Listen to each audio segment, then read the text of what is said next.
वाचन हे सुद्धा काम आहे, हे सुद्धा तुमचं काय आहे, कर्तव्य आहे. तर तुम्ही प्रत्येक दिवशी कमीत कमी एक दिवस आपण 5 पानांचं तरी वाचन केलं पाहिजे. एक पान वाचण्यासाठी आपल्याला 2 ते 3 मिनिटं लागतात.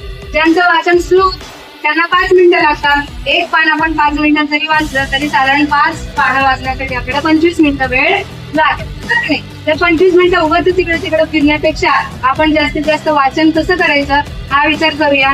वाचेल तोच वाचेल.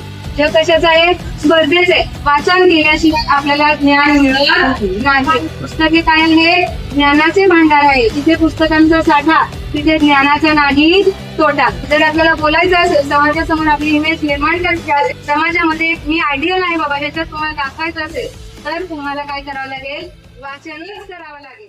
सगळ्यात जास्त आपण मिळवू शकतो तर पुस्तकामधून मिळवू शकतो. ग्रंथ हेच आपले गुरु. आपल्याला कोणी शिकवलं नसेल तरी आपल्याला पुस्तक